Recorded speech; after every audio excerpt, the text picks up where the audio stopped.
Assalamualaikum warahmatullahi wabarakatuh. Alhamdulillah. Alhamdulillahilladzi khalaqal mawjuda bisababil mustafa.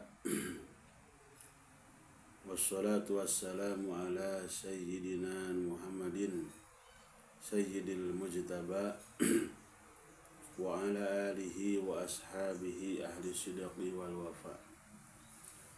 Asyhadu an la ilaha illallah wahdahu la syarika lah wa asyhadu anna sayyidana wa nabiyyana Muhammadan abduhu wa rasuluh alladzi la nabiyya ba'dah. Allahumma salli wa sallim ala sayyidina Muhammadin al-fatih lima ughliqa wal khatim lima sabaq nasiril haqqi bil haqq wal hadi ila siratikal mustaqim salatan tu'arrifuna biha iyyah wa ala alihi wal mu'minina wal mu'minat wal muslimina wal muslimat haqqa qadrika wa miqdarikal azim. Bismillahirrahmanirrahim. Meneruskan pembahasan tentang insan kamil yang ada di kitab Jawahirul Ma'ani.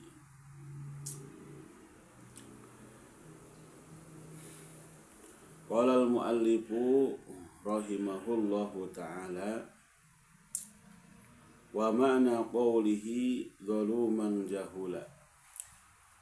Ini membahas tentang ayat Al-Quran ya, surat Al-Ahzab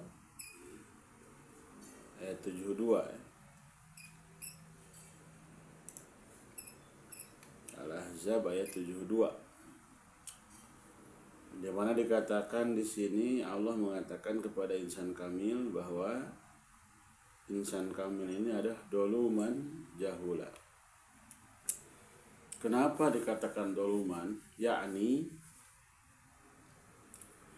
bermaksud Syekhuna Ahmad At-Tijani radhiyallahu an, doluman, kata doluman di sini.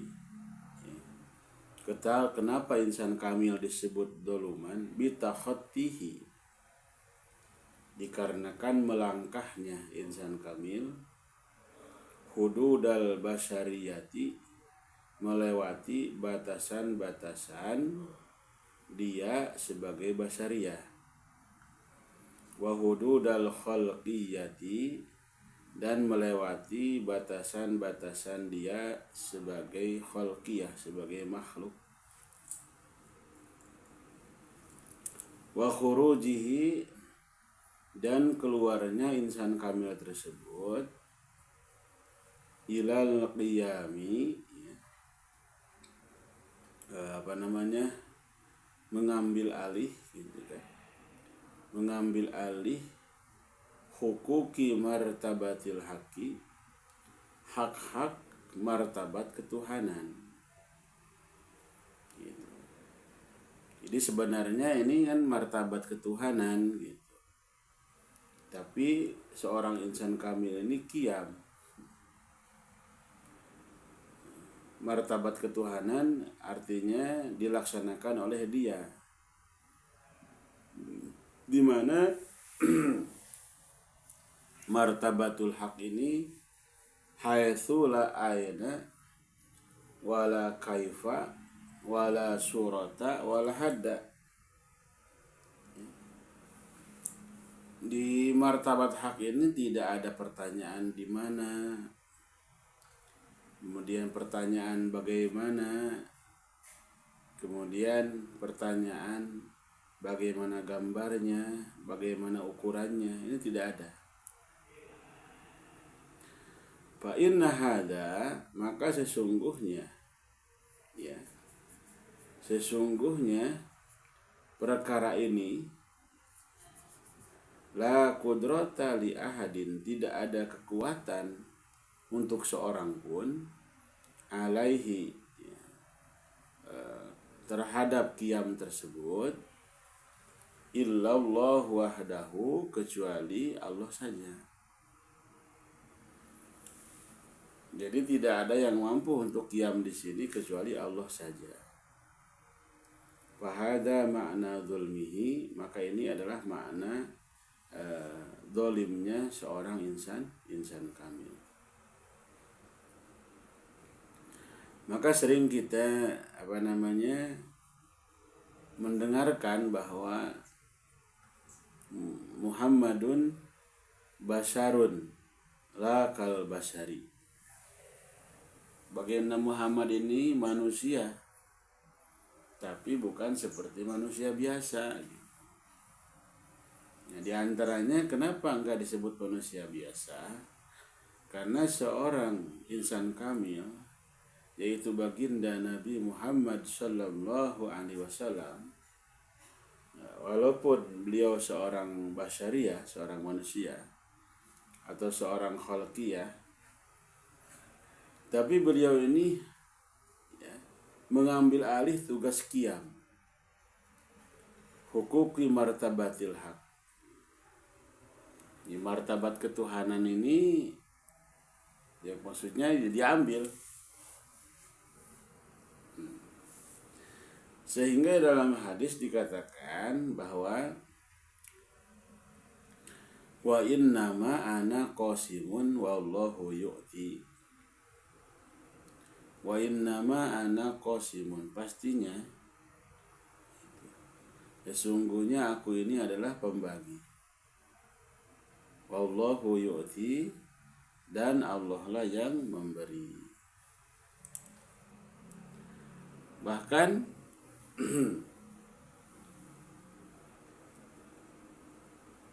termasuk makna qiyam di sini dikatakan bahwa laulaka lama khalaqtul aflak. Kalaulah tidak ada baginda Nabi Muhammad sallallahu alaihi wasallam, lama khalaqtul aflak, makhluk ini tidak akan diciptakan. Artinya makhluk ini, semua makhluk ini banyak ya. Kalau kata Syekh Ahmad Ar-Rifai, dan memang pertanyaan beliau ini di ACC oleh Syekh Ahmad Tijani radhiyallahu anhu, makhluk ini jumlahnya ada 800.000 makhluk, di mana aras dan semua isinya adalah termasuk satu makhluk. Nah, makhluk yang 800.000 ini tidak akan wujud, tidak akan ada kalaulah Allah tidak menciptakan baginda Nabi besar Muhammad sallallahu alaihi wasallam. Bahkan rahmat pun rahmat, kemudian apalagi kasih sayang, rezeki dan sebagainya tidak akan tersalurkan kepada makhluk kecuali melalui seorang insan kamil. Nah, karena beliau ini qiyam, karena beliau ini mengambil alih tugas-tugas, artinya tugas-tugas ketuhanan, di mana diberikan mutlak oleh Allah Subhanahu wa ta'ala, maka beliau dikatakan dolim.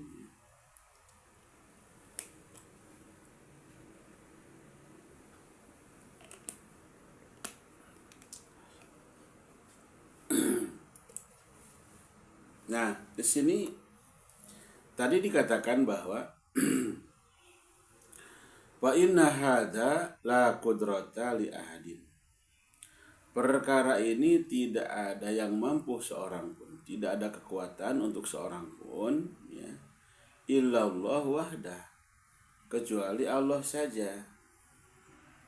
Kenapa seorang insan kamil kuat? Jawabannya adalah karena dikuatkan oleh Allah Subhanahu wa taala. Kemudian kalau di dalam kitab Sirrul Usul, ya, Sayyidina Syekh Salahuddin Mahmud At-Tijani mengatakan bahwa kenapa begitu? Kenapa seorang insan kamil bisa begitu? Jawabannya adalah li'anna kulla darratin minhu faniyatun fi jamalillahi ta'ala. Karena setiap sel, setiap molekul daripada insan kamil ini ya faniyatun sudah fana di jamalnya Allah Subhanahu wa ta'ala. Gitu. Artinya dia itu sudah menjadi nur. Ya. Hal ini sebagaimana doa baginda Nabi Muhammad SAW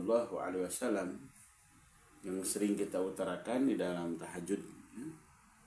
Ya Allah, jadikan saya ini nur, gitu kan? Pandangan saya nur, pendengaran saya nur, rambut saya nur, daging saya nur, darah saya nur. Jadi menjadi nur semua. Nah, sehingga dikatakan di dalam Al-Quran, Subhanalladzi asra bi'abdihi. Jadi hamba Allah ini bukan berjalan sendiri, tapi asra, diberjalankan. Sayyiduna Muhammad sallallahu alaihi wasallam diberjalankan oleh Allah. Sayyiduna wa maulana Muhammad sallallahu alaihi wasallam dikuatkan. Sayyiduna Muhammad sallallahu alaihi wasallam dimampuhkan, ya. Kalau sudah dikuatkan, dimampuhkan, ya tidak ada hal yang mustahil. Dan sebagaimana kemarin dikatakan bahwa ya, kalaulah insan kamil ini yang asli yaitu baginda Nabi Muhammad sallallahu alaihi wasallam, maka untuk seterusnya ya, untuk menjadi barjah antara Allah dan makhluknya, ya, maka insan kamil ini ya, dipegang oleh umatnya, satu orang umatnya, dengan nama Qutbul Aqtab. Sehingga ketika baginda Nabi Muhammad SAW wafat, maka yang menjadi Qutbul Aqtab di sini adalah Sayyidina Abu Bakar Siddiq radhiyallahu ta'ala anhu. Di mana beliau ini ya menjadi naib baginda Nabi Muhammad sallallahu alaihi wasallam, menjadi perantara antara makhluk dan Allah Subhanahu wa taala. Atau dikatakan bahwa Sayyidina Abu Bakar Siddiq ini menjadi pintu antara makhluk dengan Allah Subhanahu wa taala, di mana beliau ini menjadi naib, ya. Menjadi wakil daripada baginda Nabi Muhammad sallallahu alaihi wasallam. Kemudian estafetnya untuk insan kamil ini diteruskan oleh siapa?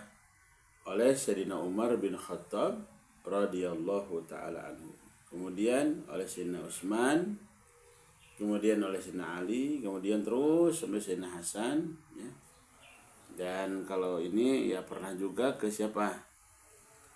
Pada Syekh Abdul Qadir Jailani. Beliau menjadi Sultanul Auliya, menjadi Qutbul Aqtab di zaman beliau. Ketika beliau wafat, Syekh Abdul Qadir Jailani wafat, maka yang menjadi Qutbul Aqtab, yang menjadi insan kamil adalah wali-wali setelah beliau.